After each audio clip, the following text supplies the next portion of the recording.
First pagers, now walkie-talkies. More deadly blasts hit Lebanon as Israel declares the start of a new phase of the war. Hundreds of devices blew up across the country, killing 14 people and injuring more than 400 others. The explosions happened as Lebanon buried those who died in yesterday's attack, including an 11-year-old boy.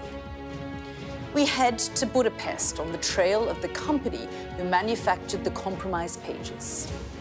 Tonight, I'll hear from the Saudi ambassador to the UK about his fears for the region. And as human rights groups condemn civilian deaths, we'll be live in Beirut, Jerusalem and Hungary to ask if this is the prelude to something much, much bigger. That's all coming up on The World with me, Yalda Hakim.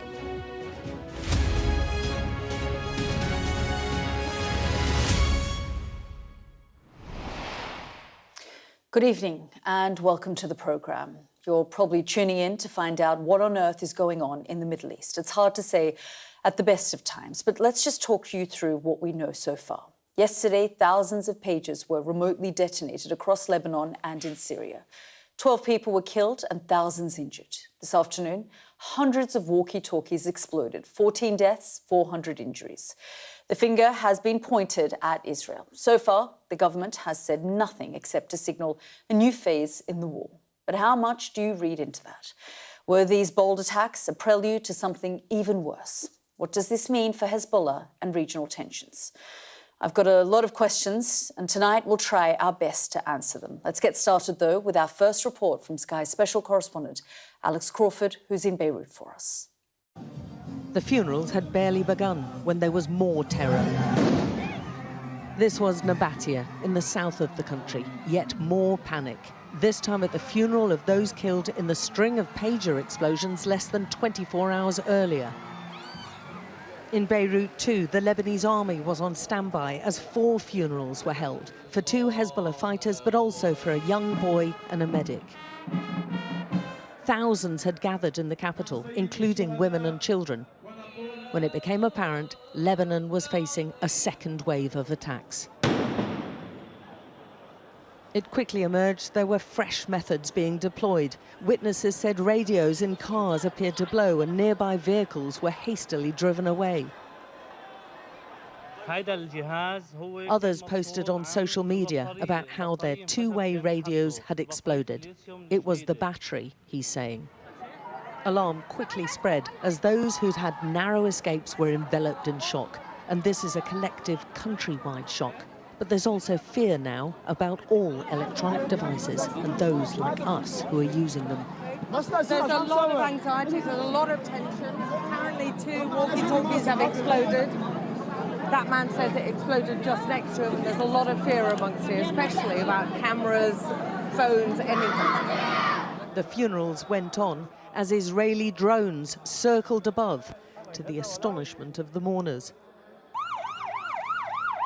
The numbers quickly exceeded the previous day's death toll. There were multiple explosions, not just in Beirut, but in several towns across the country. Vehicles set alight, homes burned, and shops filled with choking smoke. Wherever they are, the Lebanese people are beginning to feel there are few safe places. 90 hospitals are on emergency alert and already packed with thousands of casualties after the spate of pager explosions, many with catastrophic facial and eye injuries.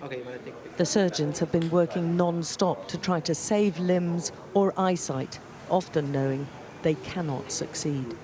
It's a massacre, it's a crime, isn't it? Or it had different description. The one who did it is a criminal. Is more than criminal, is a monster. Hezbollah is a designated terror group by the US and UK, but the Lebanese government's furious at the string of indiscriminate attacks in public places which have harmed so many. I mean, this is an act of aggression against non-combatants, community people. Even if some of them are combatants, but this is a non-discriminatory act of attack. And I think that, the use of this non-discriminatory force or attacks, which clearly will affect civilians, is something, in my mind, is something against international humanitarian law. As Lebanon was coping with a second day of widespread emergencies, most were blaming their Israeli neighbour. Israel's leaders have not referred at all to the device explosions, but the Prime Minister has long made clear his desire to rid his northern border of the Hezbollah threat. I've said before, we'll return the residents of the north securely to their homes, and that's exactly what we're going to do. His defence minister declared a new phase of the war. The centre of gravity is moving north, so we're diverting forces, resources and energy to the north. We haven't forgotten our hostages or Gaza, but we're performing this duty at the same time. Hezbollah has vowed revenge, but so far the powerful fighting group backed by Iran appears to be outpaced by events. Fear is spreading, casualties are rising, and the Gaza ceasefire they've linked their attacks against Israel to is still as far away as ever. Alex Crawford, Sky News, Beirut. And we'll be speaking to Alex in a moment, but mourners at the funerals in Lebanon today were told to remove the batteries from their devices. These attacks exposed how everyday devices could be turned into deadly weapons. So what do we know about how the operation was planned? Well, Sky's security and defence editor Deborah Haynes has been trying to find out. Have a listen. A very modern form of unconventional warfare blamed on Israel. Communication devices turned into bombs. Even reports of solar-powered equipment blowing up. The attacks underline how anything can be used as a weapon. They also expose the vulnerability of supply chains relied upon to produce everyday items. This is the type of pager caught up in the blasts and what it looked like afterwards. Next to be targeted, handheld radios that can be used like walkie-talkies. Publicity material about the AR-924 pager says it has a battery life of 85 days, ideal for use in Lebanon where power is unreliable. Experts say the pagers were tampered with before they were distributed. This was likely done by putting a small amount of explosives inside each of them, along with a detonator. The battery would act as a power source. A signal could be then sent over the network to trigger the explosion. A similar technique could have been used for the radios. Such tampering points to the infiltration of the supply chains that delivered the devices. The company behind the pager is called Gold Apollo, based in Taiwan, but it claims the pagers that detonated in Lebanon were made by another firm called BAC Consulting, based at this anonymous-looking building more than 5,500 miles away in Budapest. BAC Consulting was reportedly given a licence to use the Gold Apollo branding, yet a company official has denied involvement. However it happened, the defective pagers ended up in the hands of Hezbollah. They exploded in Beirut and other parts of Lebanon, as well as the Syrian capital, Damascus. On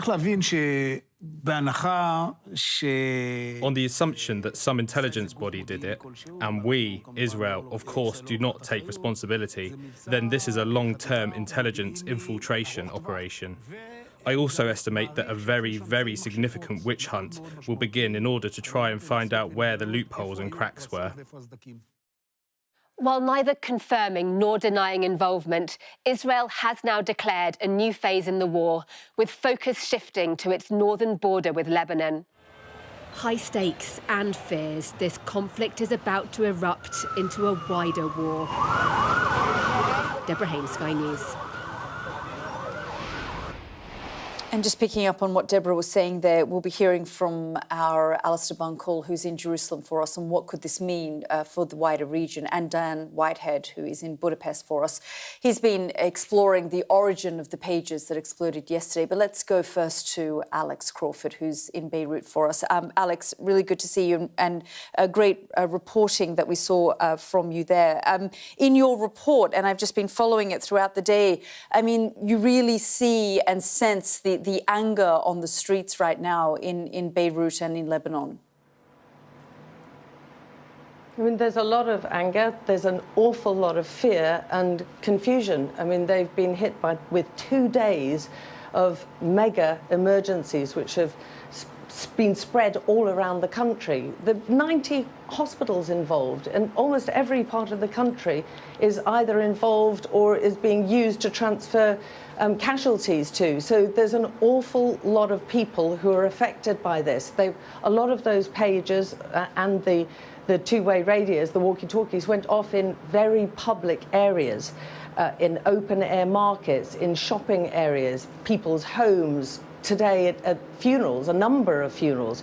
So there are a dwindling amount of space where Lebanese people, these are not just Lebanese supporters and Lebanese Hezbollah supporters and Hezbollah loyalists, they're Lebanese citizens who are also feeling very, very threatened and vulnerable.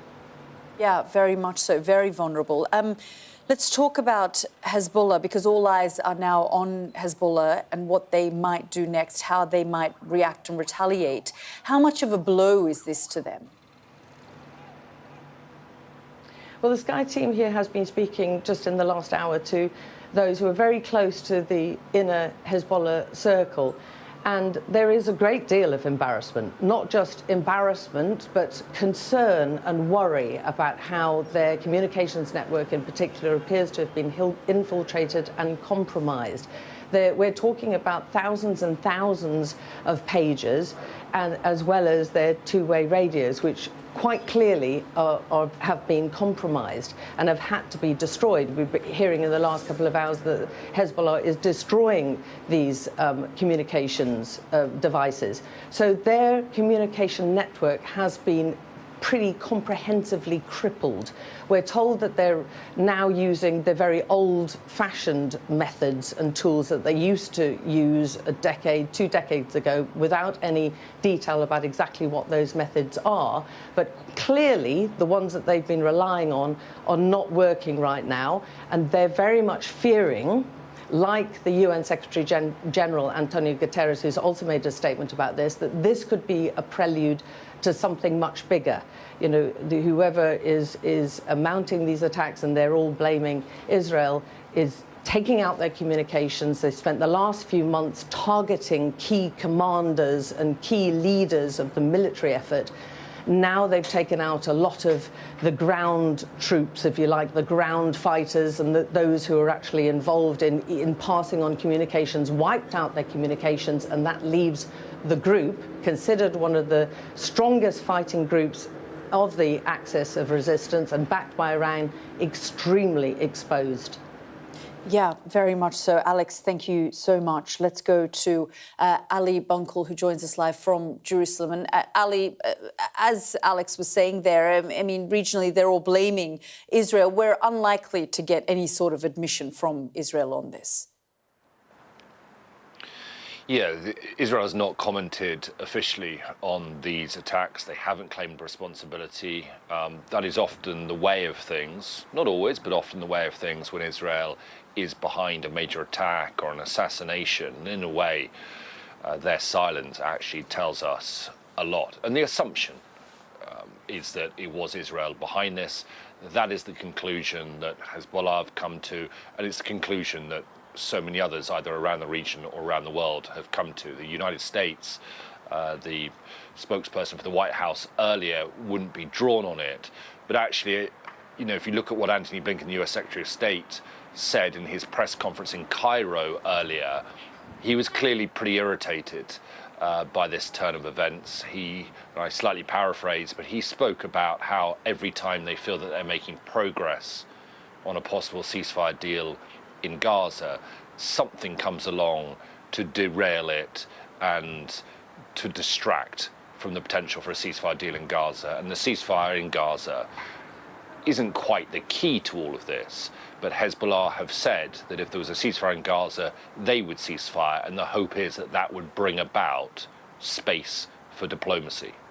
Yeah, I mean, Ali, certainly the Americans through back channels have informed the likes of the Iranians that they didn't have any prior awareness of this and weren't in any way involved. But, you know, from the very beginning of this, you mentioned Antony Blinken, and I spoke to him last week.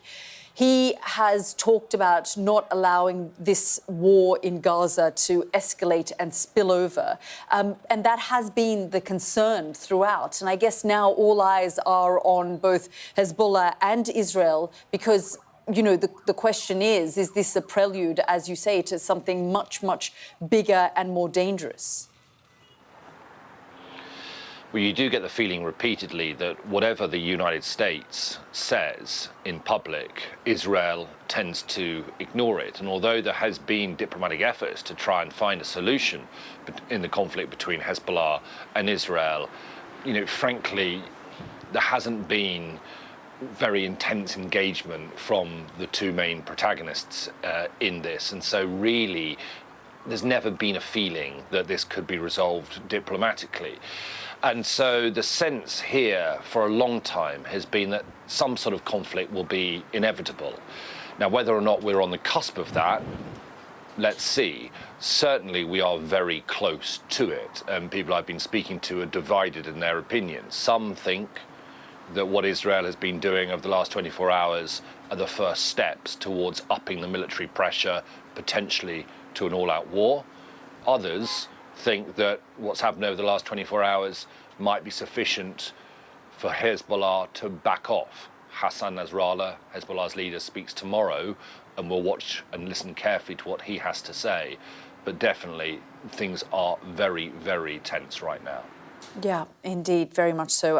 Ali, thank you so much for that update. Well, let's speak now to Dr. Eyal Pinko, a former senior Israeli intelligence official. Thank you very much for joining us, Dr. Pinko, here on the programme. You would have heard our correspondent there. You know, regardless of whether Israel comes out and says this, this is how regionally and certainly Hezbollah, Lebanese officials believe that Israel was behind this. When you think about those two schools of thought in terms of, you know, whether this will escalate the situation and there could be all-out war, or whether something like this is enough to make Hezbollah back off, where do you think things sit right now? Thank you very much. First, you know, we speak about escalation. Israel suffered in the last year 9,000 missiles and rockets that were fired by Hezbollah terror organizations towards the Israeli cities. 9,000 rockets. Just imagine that London is suffering in 1 year 9,000 rockets. It's unimaginable number. And we are now like normalizing the situation, saying it's okay, only 200 rockets per day, we can suffer that. And Israel didn't want until now to go to any further escalation, which means that to go the IDF to attack deeply in Lebanese territory. More than that, you know, I don't believe that the UK, for example, will do any kind of diplomatic talks with ISIS or Al-Qaeda.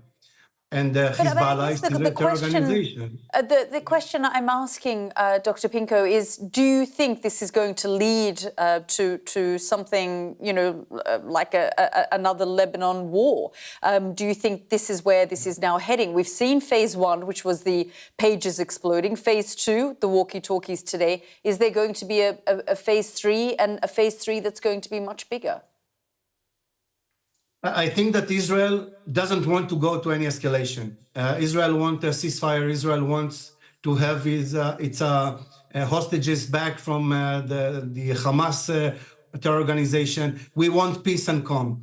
And the way that this operation were done, if it was by Israel or not, it's a way of saying or signaling, let's stop here, let's do that, see that we can penetrate you, we can exterminate or deleted from your Facebook accounts your terror operatives, and let's stop here. And I think that this is the real signal. This was a sort of warning shot that was being fired about how deeply, if it was Israel, as you say, could penetrate Hezbollah. I believe so. I know what is happening in Israel. Israel doesn't want to go to any more war. Israel wants peace and quiet and to finish all the wars in the Gaza Strip and etc. So, but we are hearing from elements within the Israeli government over the course of the last year, saying that perhaps, they need to deal with Hamas once and for all, they need to deal with Hezbollah once and for all. Do you think that there is now a push for that? Because when you look at what's happened over the course of the last few days, perhaps it is tactical success where, intelligence agencies, security agencies around the world have seen the way that this operation was conducted and seen it as a success. But what is the strategy here? I totally agree. This is a very, very successful tactical move. I don't know if Israel did it or not, but in the long term, in the strategy, the way that Israel needs to deal with Iran, with Hezbollah, Hamas, the Yemen Houthis that are attacking Israel from all sides, this is a huge problem. And this strategic move should tackle with all the elements that are Iranian proxies.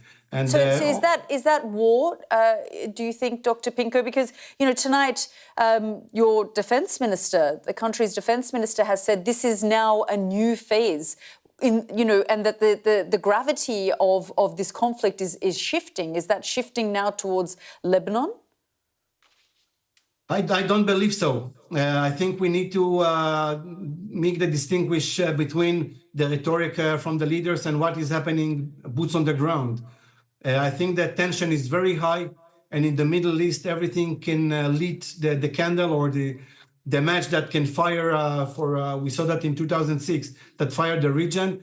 Nobody wants it, especially not Israel. So I believe, as you said, this is a shot of warning not to go to any further military moves or attacks and to stop the escalation or the 9,000 rockets from Hezbollah until now. Dr. Eyal Pinko, good to talk to you. Thank you very much for joining us. Thank you very much.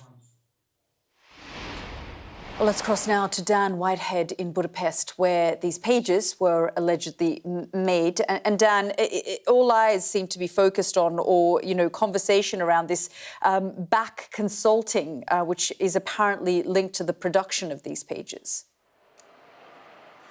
Well, Yalda, as you delve deeper to try to find the origin of these pages, we're increasingly finding a complex web of companies that's brought us to this suburban street on the outskirts of the capital here in Budapest. And outside, as you say, Back Consulting, this is a firm which the offices are certainly not a manufacturing base. It's essentially a PO box, a registered office here for that company.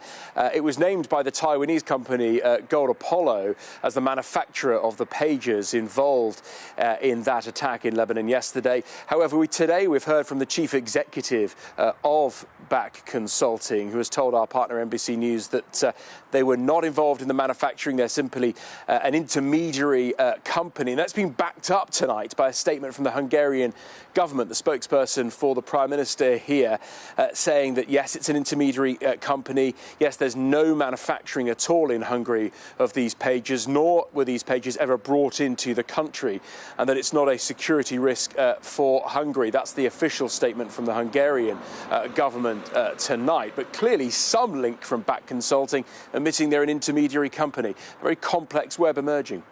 Yeah, very much so. And I saw that tweet from the Hungarian government, Viktor Orban's office.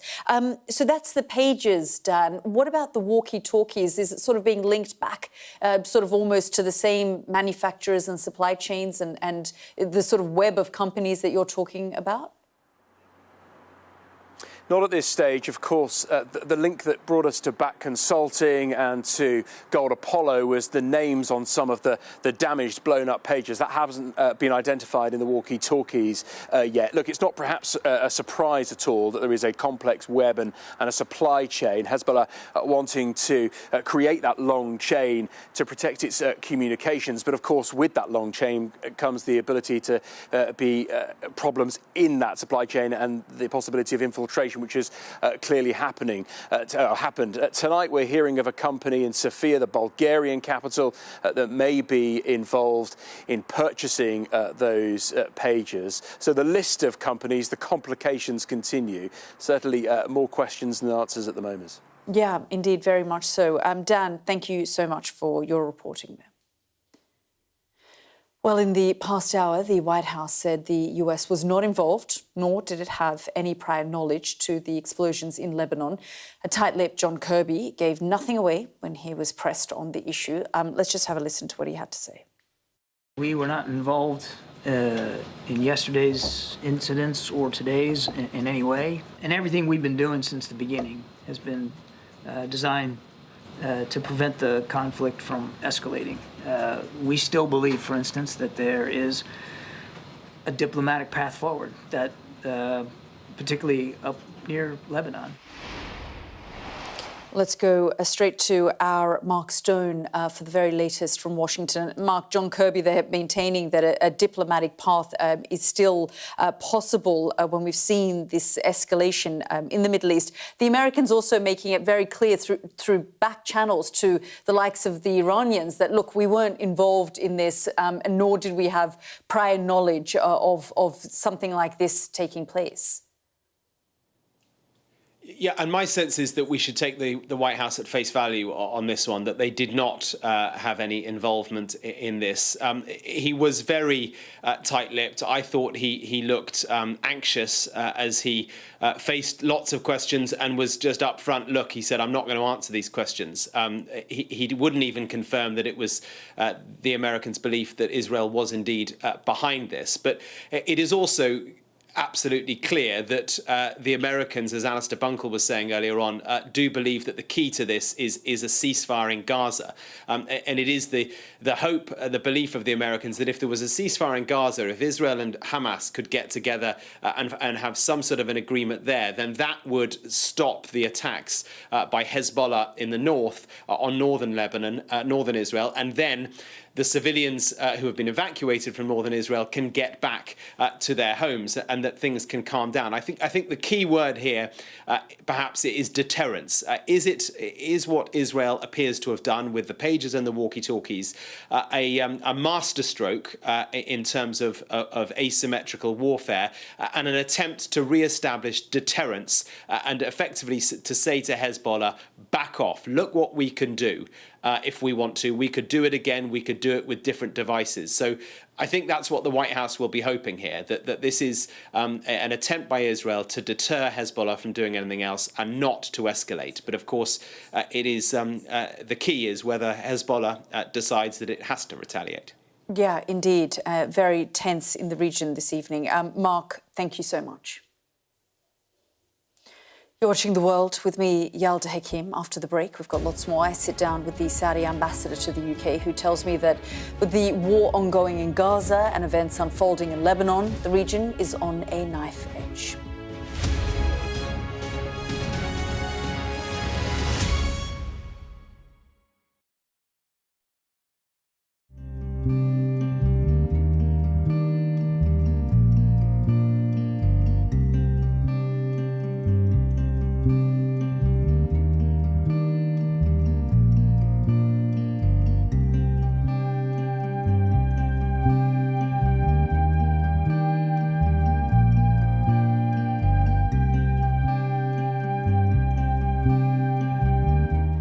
I'm Katie Spencer and I'm Sky News' arts and entertainment correspondent.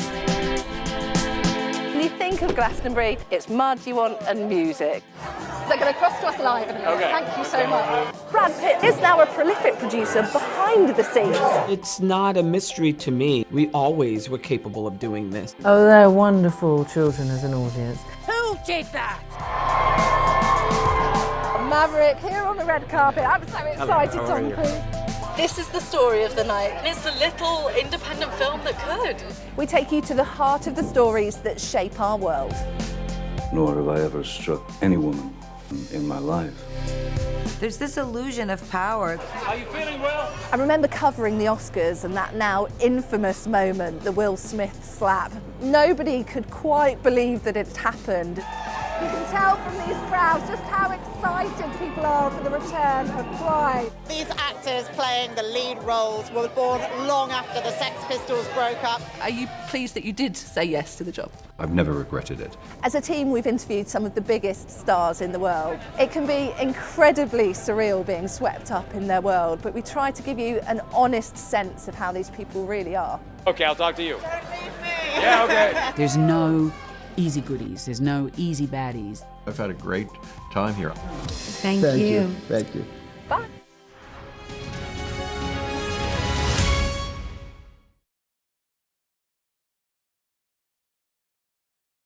Our app gives you the very best of Sky News wherever you are. Breaking news, videos and analysis. Evidence of the crisis. Podcasts, watching us live. Live here from Washington. Wherever you get your podcast. All in one place. And all at just the touch of a screen. The Sky News app. Get the full story first.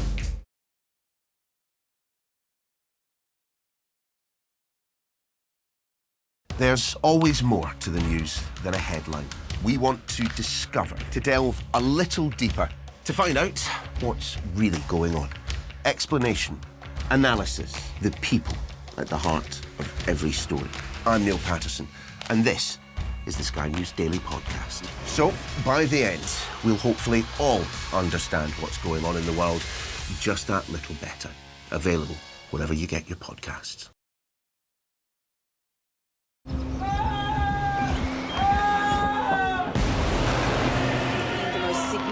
Day of this conflict. They keep telling us that they want aid. And this is what's left of it. Tanks, heavy vehicle. Why only in America? People want their country to work. Just want a job in a normal life. Why are these homes empty? I want you to be honest with people. That has happened within minutes. Sky News, the full story first. Free wherever you get your news. Welcome back to the programme. Let's stay with the Middle East now. As the news filtered in of pages exploding in Beirut yesterday, I was sat down with Saudi Arabia's ambassador to the UK. We spoke about tensions in the Middle East and the situation in Gaza. But I started by asking Khalid bin Bandar Al Saud about the events in Lebanon. Have a listen. I just want to begin with the news that we've heard about some pages that have exploded and we've seen a number of casualties of Hezbollah fighters. I mean, things are really ratcheting up in the region. I just wanted to get a sense of your reaction to all of that and what's been going on. It's currently a bit too early to have an opinion on what happened. Information hasn't filtered back. It certainly looks unusual for so many devices to have a fault at the same time, in the same fault, but it is not a positive sign of where the conflict's going. And let's talk about the conflict, because your foreign minister, the Saudi foreign minister, has described the situation in Gaza as a humanitarian catastrophe and, frankly, a failure of the international security system. You know, 10, 11 months into this conflict, where do you think this is heading? I'd like to say I was optimistic. But it's difficult to see where that optimism would come from. I am hopeful that there are opportunities that will present themselves because for the first time, certainly in my life, the majority of the international community is coming together with the right ideas in mind of how to solve this, where to go. And, you know, if we look back at Oslo and agreements before that, we generally know where we want to end up. But the situation on the ground is getting worse and worse and worse, and I think we're moving further and further away from where we need to be. This is the closest that I think we've been to a regional war since 1973. It really feels like things are on the brink at the moment? You know, I'm thrilled that we haven't got there thus far. Many were predicting that this would spread 3, 4, 5 months ago. The fact that it hasn't is a positive sign, but every day we get closer to that. And I think it's definitely time we put renewed efforts. First of all, to stop the fighting. And for us, we've been very clear, a ceasefire is an immediate demand. But we need more and more of the international community to push a bit harder before we can get there. Who do you blame for the failures that we're seeing in terms of at least a ceasefire? I think apportioning blame now is dangerous. We can get to that later. The crucial thing is to stop the human suffering on the ground. People are dying every day. And every person that dies is obviously a tragedy, but it makes the possibility for peace get further and further away. And focusing on the how, the why, the where, First of all, that goes back, in some cases, thousands of years. Right now, the ceasefire is our priority. I spoke to the US Secretary of State, Antony Blinken, last week, and I asked him about the pressure that he can put on, namely the Israelis, Prime Minister Netanyahu. And he said there is only so much pressure that we can put. At the end of the day, it has to be down to these leaders themselves making certain decisions to prevent the bloodshed. Do you agree with that? There's always more pressure that can be applied. If you believe that this is the best we can do, that's probably the most pessimistic option out there. I think we need to be more inventive. We need to look at new ways, but you can always apply more pressure. There is no absolute wall in the amount of pressure we can apply. I think the international community as a whole, as you rightly quoted my foreign minister saying, has failed slightly, otherwise we wouldn't be where we are. Are you disappointed in the Americans and how they've handled this particular phase of this conflict? I think I'm disappointed with everyone, including ourselves. You can't possibly be happy with where we are. Nobody can. Only the worst of the worst people can be happy with the situation as it is now. What role do you think that Saudi can play in all of this? And do you think you can do more? You know, I've heard a lot of people criticize Saudi for not doing more. And I think, A, that's unfair. Short of going to war with Israel, I'm not entirely sure what more Saudi Arabia can do. You've seen the foreign minister lead a delegation from the OIC going to international capitals all around the world over the last 6 months, trying to put pressure on the community, the international community, to push more for a ceasefire. We have, in terms of aid, we've done a lot in terms of aid. We're pulling every political string that we can, but we are not quite there yet. And it's not for lack of trying. At the end of the day, we can all agree on what the right solution is. But if the players on the ground don't agree, I think it's difficult to make it happen. And that's where more and more pressure can come in. When you say pressure, like exactly what kind of pressure? Because currently we have 40,000+ Palestinians dead, 100,000 injured or dead in total. And these are the numbers that, you know, people can dispute the numbers all they like. It could potentially be more. You know, the Israeli-Palestinian problem, unlike many others, rightly or wrongly affects people all around the world in the way that very few conflicts have and certainly do at the moment. You see in the protests, you see in London, across the United States, across Europe, in the Middle East, everyone is affected and motivated by what's happening on the ground. So the Israelis and the Palestinians have a responsibility, whether they like it or not, to the world. That may not be fair, but it is what it is. And unfortunately, certainly the Israeli government, which we all expected to be more responsible, is not being a responsible player. Where does that leave normalization with Saudi Arabia, with the kingdom? We've always said there is no normalization without a credible solution to the Palestinian problem. And the solution to the Palestinian problem is a Palestinian state. If we don't have an irreversible path towards that, we can't even begin the discussion on normalization. We have made the effort, and unfortunately, this government in Israel is taking every possible step to move away from that. Are you also seeing American power and its limitations in play here? Is that a realization that Saudi Arabia and perhaps the region is coming to?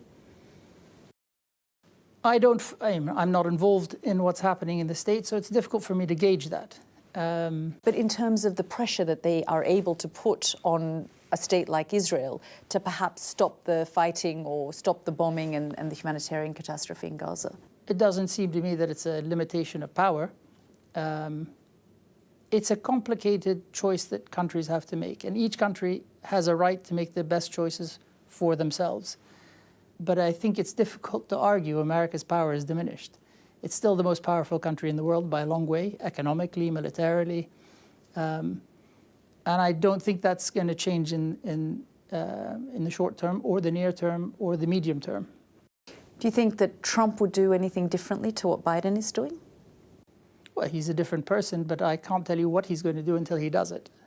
We'll find out in a few months' time, inshallah. In terms of this this war, though, I mean, he says Hamas probably wouldn't have launched October 7. The war in Ukraine probably wouldn't have happened had he been in power, because on some level he believes that he, uses power in a different way. As far as Saudi Arabia is concerned, and the United States is not my portfolio, but we consider the United States our friends, regardless of who the president is, whether it's Kamala Harris, whether it's Donald Trump. We will work with both of them to further the right causes in the region. And I think, the Palestinians have a just cause at the moment, and it's being obliterated. Ambassador, I'm just being told that the Lebanese information minister says that the Lebanese government condemns the pages that were detonated in Lebanon, those on the Hezbollah fighters, as Israeli aggression. We'll have to look at that as information comes out. It's very early days. I don't have the information to answer a question about that, but it's an extraordinary world we live in. And you're worried about the state of your region? Without question. If I wasn't, I'd be foolish. A conflict that spreads beyond where it is spreads to the region. If it spreads to the region, it spreads to the world. And that's not a scenario that anyone wants to see. And we don't have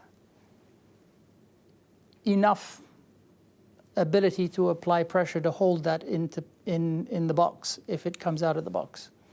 I think that's a worst-case scenario, but the fact that it is a possible scenario means we have to focus hard on stopping it from happening, because a world war is not something anyone needs. We have enough conflict in the world. We don't need to add to it. That was Saudi Arabia's ambassador to the UK speaking to me about the rising tensions in the region. Now stay with us, we've got lots more coming up after the break. We'll stay with the explosions in Lebanon. That's after the UN condemned the attacks and warned it could only be the start of something worse.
I say, bring it on. With America divided and tensions running high, get ready for an election like no other.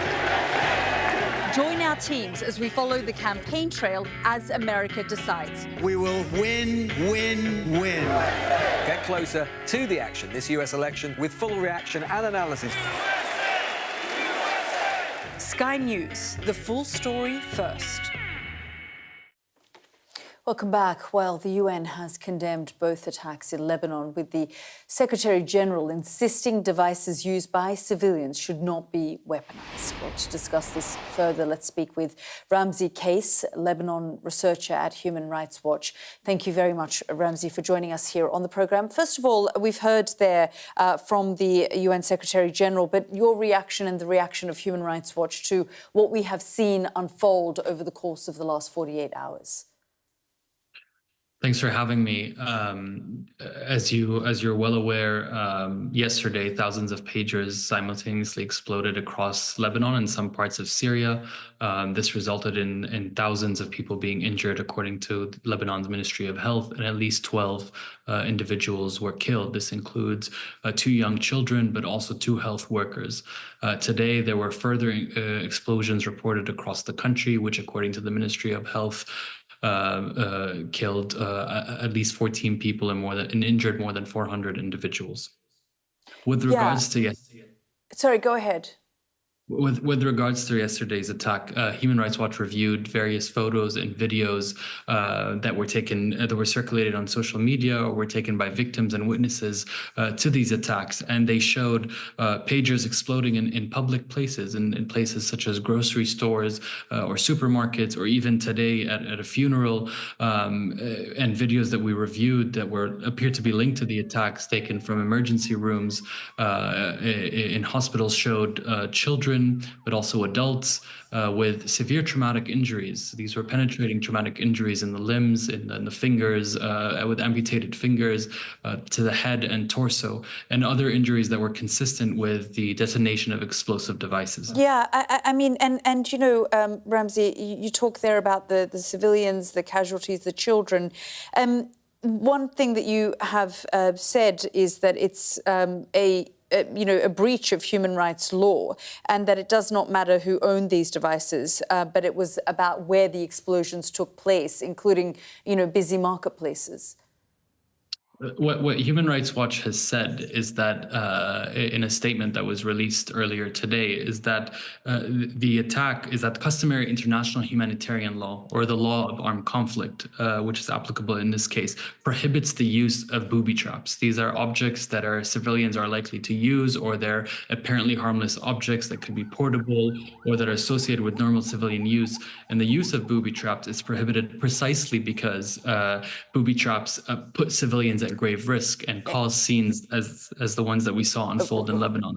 Yeah, and the thousands of people that we've heard have been injured. Unfortunately, we have run out of time, but Ramzi, thank you very much for joining us and helping us understand that better.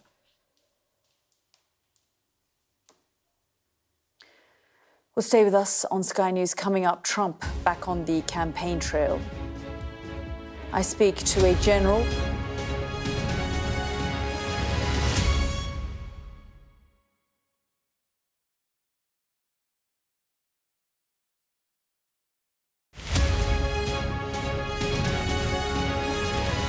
Hello and welcome to Politics at Jack and Sam's Daily, the podcast equivalent of a Pro Plus caffeine tablet that tells you everything about what you need to know in the day ahead in British politics in under 20 minutes. My name is Jack Blanchard of Politico. With me in the Zoom call is Sam Coates of Sky News. The frontrunner among the members, Kenny Badenoch, did much worse than I was expecting. Now, traditionally and historically, MPs want to rush to back early the front-runner candidate because it helps your chances of getting a job further down the track. It's good to be seen to be there early with the person who's going to win. And the fact that even though she was topping a lot of the surveys, that she didn't get more than 6 votes behind Robert Jenrick is very ominous for her campaign. This issue had sort of bubbled away a bit last week. It was always going to come back this week because of the vote, but it was rather blown up again on Thursday due to a very prominent Labour Party commentator wading in on it and saying that Rachel Reeves might need an escape route. Now, that person was Ed Balls, who used possibly one of the most prominent Labour figures to speak about Treasury matters. Oh my God. What happened? Sorry, I've got my cat is fighting another cat through the window. I'm going to have to stop it. There's a cat fight.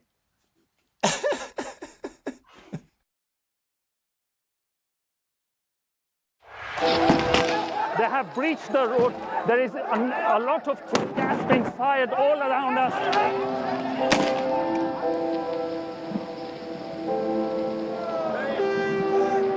It is an absolute carnival kind of atmosphere out here for Prime Minister Modi's decisive victory. These students are defying the prohibitory order, and now they're going to be arrested. We aim to be the best and most trusted place for news.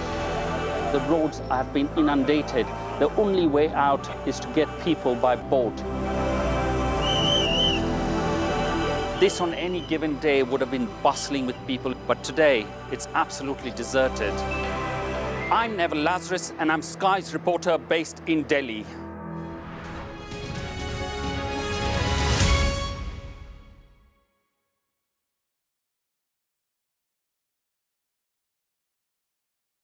Our app gives you the very best of Sky News wherever you are. Breaking news, videos and analysis. Evidence of the crisis. Podcasts, watching us live. Live here from Washington. Wherever you get your podcast. All in one place. And all at just the touch of a screen. The Sky News app. Get the full story first.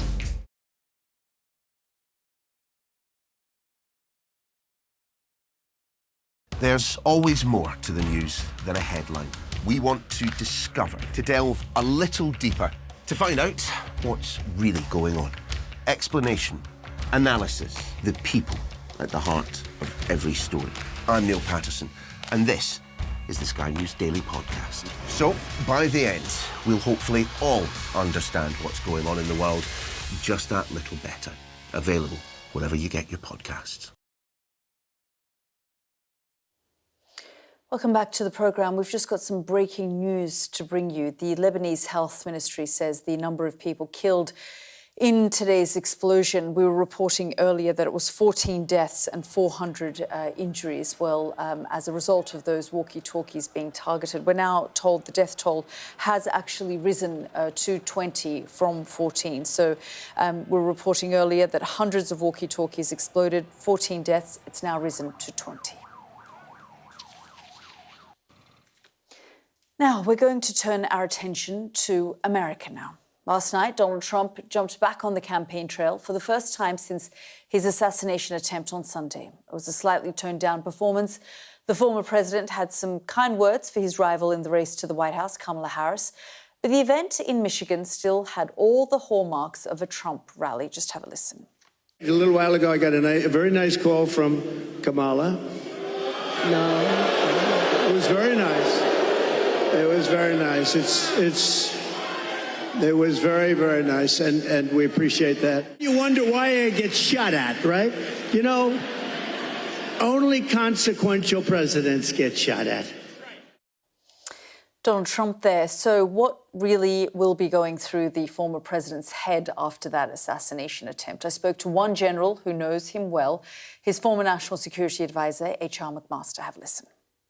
Hey, the title of my book is At War with Ourselves for a reason. I think we are really at war with ourselves, and maybe even a literal way these days, because I think the vitriolic nature of our political discourse, I think, contributes, to this kind of violence, and I think it's a combination of factors that have led to this, but I think it's on all of us, Yalda, to bring people together for meaningful, respectful discussions about our political differences, but not allow, that political discourse to evolve into what might encourage violence, for example.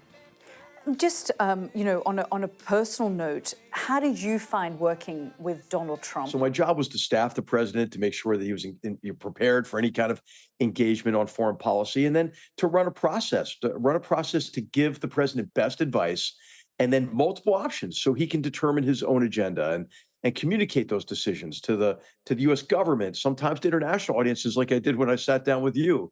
And then also, you know, I think it's your job to foster unity of effort with other national security advisors and help the president work with other heads of state in a way that's synergistic, you know, and that we can apply our competitive advantages in a way that advances our mutual interest. And then finally, to lead an organization, you know, lead the collaborative process, but lead the NSC staff. And the story I tell in the book is, hey, I encountered a lot of difficulties doing that. You know, he would say outlandish things, but what I was trying to do is to help him, you know, be disruptive if he wanted to communicate in these ways, but not be so disruptive that he undercuts his own agenda. We got a lot done in that first year that was fundamentally positive from a policy perspective.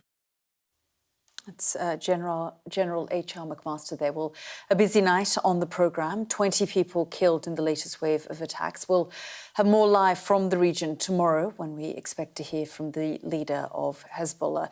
Thanks so much for joining me here on the programme. The news at 10 is up next. For now, good night.